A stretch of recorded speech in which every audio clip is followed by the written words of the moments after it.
Research by the South African Medical Research Council has revealed that intimate partner femicide in South Africa is on the decline. The findings from the third National Femicide Study examined medical and police investigation data from 81 urban and rural settings. Well, let's find out more about what they've been able to uncover. Joining us from the South African Medical Research Council Gender and Health Research Unit Director, Professor Naeemah Abrahams. Professor Abrahams, good evening to you, and thank you so much for your time. This is really such important work that you have been looking at, and of course you track this femicide data over a period of time. Speak to us then about, some of the methodology of the study and the time frames that we're looking at here. Good evening, Kathy, and thank you very much for the invitation to tell you about our work. So, Kathy, our unit at the Medical Research Council has been looking at femicide in our country for almost 2 decades. We started by looking at femicides in 1999. We repeated the study 10 years later, and we looked at femicide in 2009. And the most recent study, we looked at femicides in the country for 2017. So we're now able to track and to look at the trend of femicide in the country over 18 years. Kathy, we start by, we do it in 2 phases. We start by taking a sample of mortuaries.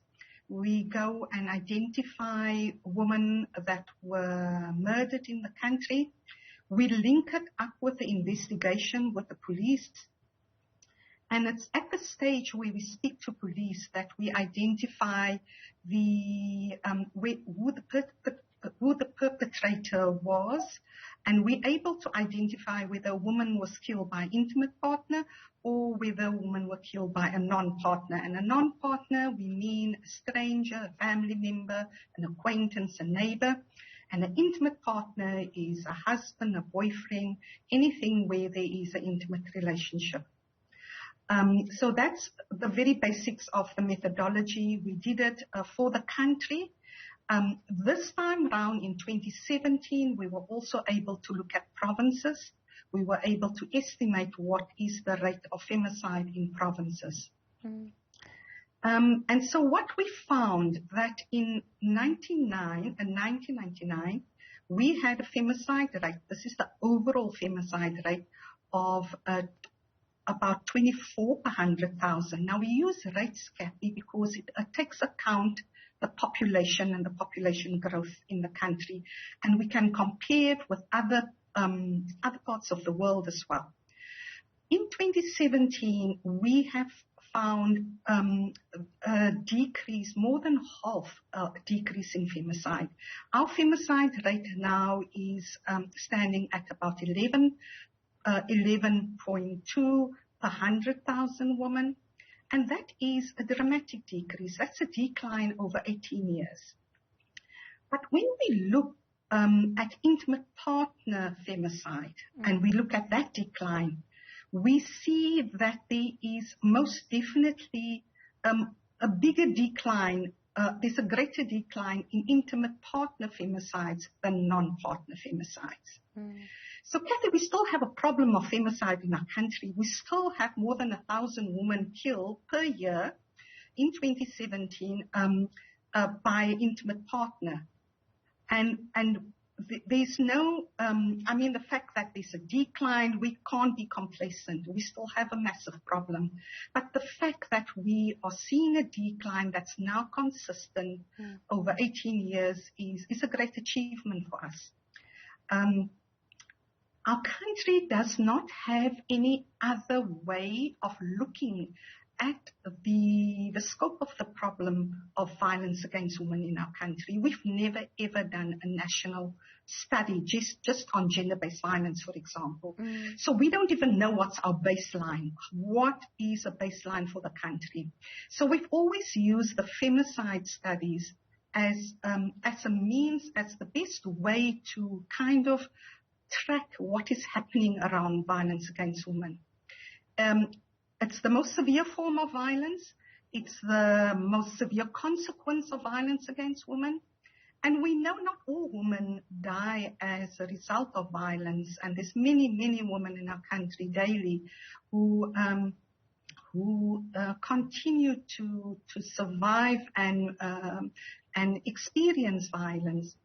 But I think this is the first time we're seeing a change. We should say this is an achievement. I believe this achievement is really based on the great effort put in for over almost 30 decades, more than 30 decades, of women's movement, women's organization, and government's programming on preventing violence. Sure. But there's still a long way for us to go. Professor Abrahams, I just want to, zoom in on the aspect you've told us about, which is the fact that once you've picked up these samples, you then rely on data from the police to verify then the actual causes of these killings. And given the state of the policing, over, a period of time that unfortunately has been declining, how accurate have you found that data is? Have you had any challenges with that data? Oh, you hitting the point, Kathy. So, yes. So we go to the police and we take along the case number, which we hopefully have found in the mortuary report, and we try and find, first of all, whether an investigation has happened. So what we have found over the 3 studies, over the 18 years, we have found there has been an increase in dockets not located in the police system. We tried our level best. We say to them, here is evidence that a woman has been killed. It's a gunshot. It's a murder by stab. She was killed here. This is the case number. And yet there is an increase in numbers of dockets which could not be located. Now, it's possible that the dockets are available, and it's somewhere. It's in archives. It's in the back of a prosecutor's car. It's somewhere, but they could not locate it for us. So that's one aspect of the challenge, is missing dockets or dockets not located. The second aspect is where we interview the police and they say to us, yes, the case has been investigated. There has been an increase in the number of perpetrators or suspects not identified by police. Previously, in 1999, it was in the region of, I think, 13% that was not located by the police. This has increased to 30% in 2017. So that for us is an indication that why is it that there has been a decline in where investigation were able to find a suspect. That is really worrisome to us. The third aspect that makes us worried also about the quality of police investigation for femicide is that we asked them whether they knew amongst the intimate partner femicides. We asked them, did you, as part of the investigation, find out whether there were previous violence in the relationship? And only 30% of that information was documented in the docket. That means 70% of the women that died of intimate partner, the police did not know, even during the time of the investigation, they did not know and they did not document about previous violence. We know when a woman gets killed, it's not out of the blue. It's not a once-off thing. There's usually violence that happens over a long time.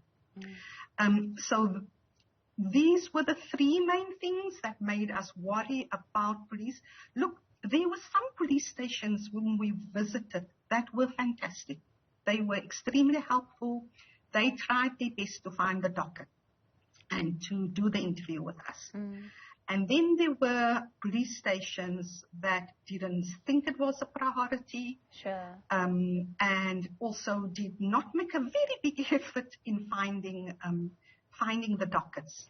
There were police stations.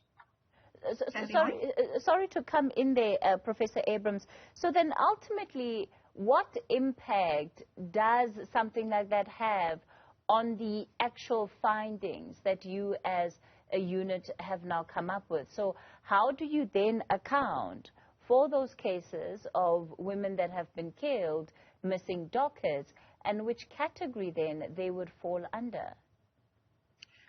Okay, so what we did, we looked at the victim. So what we did, we said, well, there's 30% of the cases where we don't know who the perpetrator is. What we do know is information about the victim. We know how she died. We know the age, how old she was. We know where she died. We know whether a rape, homicide, or a rape was part of the part of the crime.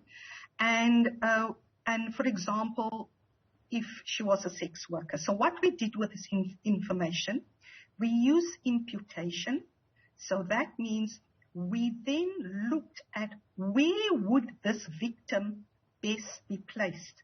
Would she be would she be killed by an intimate partner if she was, for example, her age, whether it was in the home, and other variables, or does she fit in rather with a killed by a non-partner? Sure. That was the best that we could do. We didn't, obviously it wasn't with a large amount, it was with 30% of the cases where an investigation happened. Right. The ones where a docket could not be found, we couldn't apply this because we did not have enough information to make that kind of imputation. Professor Naeemah Abrahams, we're going to have to leave it there, unfortunately, for tonight, but concerning data, nonetheless, despite then the decline that we're seeing there when it comes to intimate partner femicide.